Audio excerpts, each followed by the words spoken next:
mga chika, kahapon nga, present na present ang ating mga lovebird sa lights camera run na ginanap sa SM Mall of Asia. Ngayon, para sa mga hindi nakakaalam mga chika, itong lights camera run ay isang fan run na inorganize ng Green Media Events at hinost naman yan ng kapuso artist na si Alden Richards. So mga chika, ito pagre-raise ng pondo, okay, pag-accumulate ng funds, yung kikitain ng fan run na ito para ibigay, okay, doon sa mga manggagawa nating Pilipino na nasa industriya ng paggawa ng pelikula. Okay, kaya kung mapapansin nyo mga chika, aside from our lovebirds Kim Chiu and Paolo Abilino, marami rin tayong naispatan ng mga artista dyan. Okay, so nakita natin dyan, of course, di ba, si Alden Richards, yung kanyang other kapuso fellow celebrity na si Barbie Forteza, okay, si Christopher Martin, si Gerald Napoles mga kachika, nakita rin natin doon, which we all know close friend yan ni Alden Richards. And then sa kapuso side naman mga kachika, bukod kay Kimi, meron pang isang Kim, okay, and that is Kuya Kim. So mga kachika, alam naman natin si Kuya Kim, very conscious yan sa kanyang health, kaya sumama siya dyan sa fan run. And then mga chika, kung meron pa akong iba pang mga celebrities na hindi nabanggit, siguro hindi ko sila kilala or hindi ko sila nakita. So mga kachika, marami-rami rin, okay, mga artista na sumali dyan. Kasi nga syempre para naman yan sa mga pelikulang Pilipino. Kung balik na nga tayo sa ating mga lovebirds, so mga kachika, ang tinapos ni Kimi tsaka ni Paolo ay 16K. So mga kachika, nag 16 kilometers run silang dalawa. Okay, actually kasama rin nila tumakbo iba pang mga artista, pero nabilib talaga ako kay Kimi tsaka kay Paolo kasi malayo-layo yan mga kachika. Ako kung susuma-sumahin ko, parang galing yan mula Fairview. Okay, so siguro mula SM Fairview hanggang dito sa San Jose del Monte, Bulacan, na malayo-layo yan. Siguro kapag kinotse yan mga kachika or motor, aabutin din ng kulang-kulang 1 oras. So tinakbo nila yan mga kachika using just their feet. So mga kachika, alam naman natin, praktisado yan dalawang yan. Okay, and mas lalo silang lumalakas, mas lalong nawawala, di ba, yung pagod nila kapag silang dalawa ay magkasama. Okay, may nabasa nga ako sa comment section doon, that's the power of love. Okay, kahit gaano kalayo yan, mararating at maaabot nilang dalawa yan basta magkasama ang Kim Pao. So mga kachika, nakakatuwa, nakakakilig din kasi tuwing nagmatakbo si Kimi tsaka si Paolo, di ba? May mga nadadaanan silang stop, okay, para mag-refuel, uminom ng tubig, nagsisigawan talaga yung mga Kim Pao fans doon. So makikita nyo mga kachika, fully supported sila nung kanilang mga fans. So ang dami ring nagsasabi, nababasa ko, di ba? Patay na nga raw yung Kim Pao. No mga kachika, sa ngayon kasi, di ba, medyo naglalaylo sila, na justifiable naman yan, di ba, dahil nag-aabang pa tayo sa next project nila. So mga kachika, nakita nga rin natin si Paolo kung gaano siya ka-concern, kagaano siya ka-protective, okay, sa ating Chinita Princess. Kasi syempre si Kimi, pinagkakaguluhan siya ng mga fans doon. May isang video doon nakita ko parang kinukuyog si Kimi. And then there's our Paolo, mga kachika, na parang Superman talaga yan mga kachika.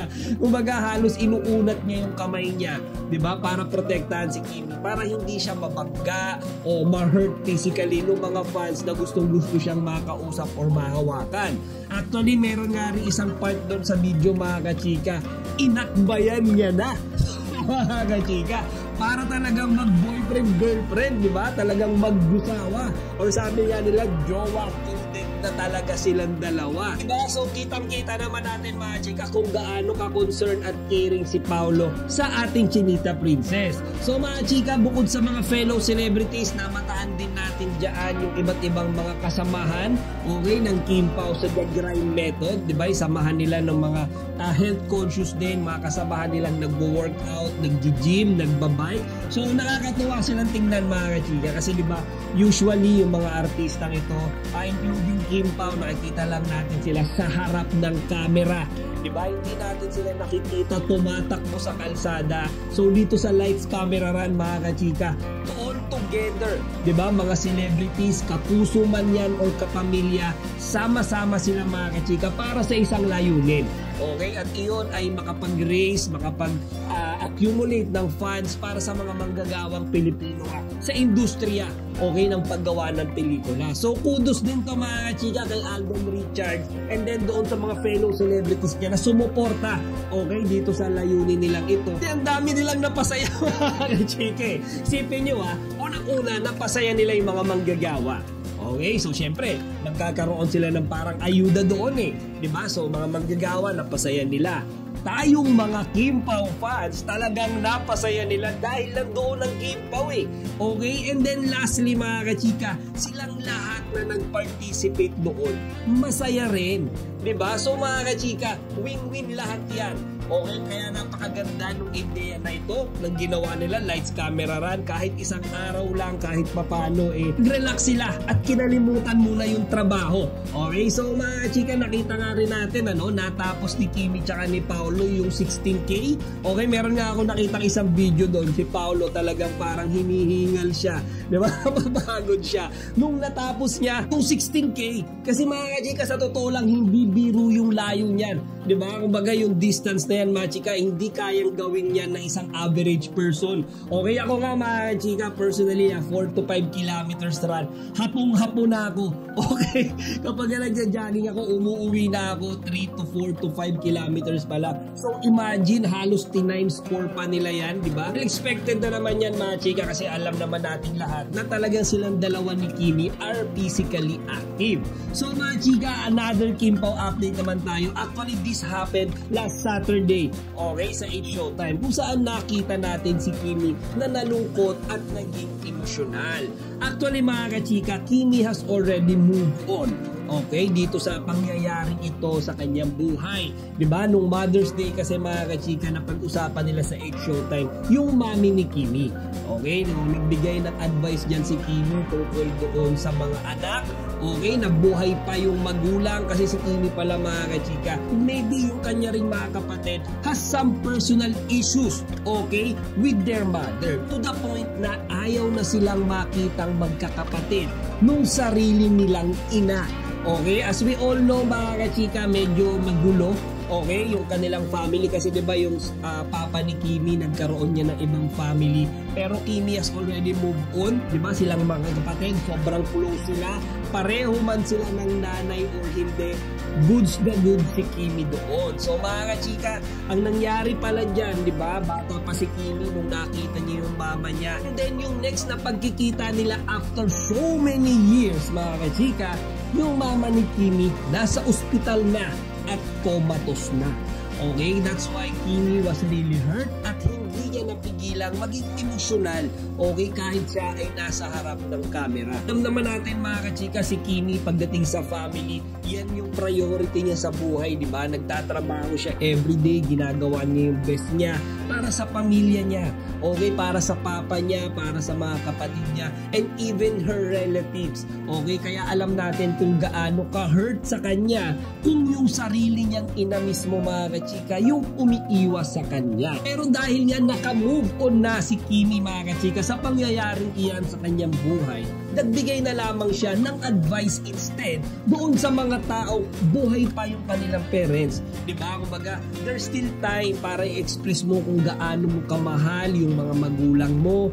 May mga time pa para mag-concede ka. Kung meron kayong issue, ayusin nyo. Diba? Siyempre, sabi ni Kimi, huwag nyo hayaang mangyari sa inyo yung sinapit ng pamilya namin.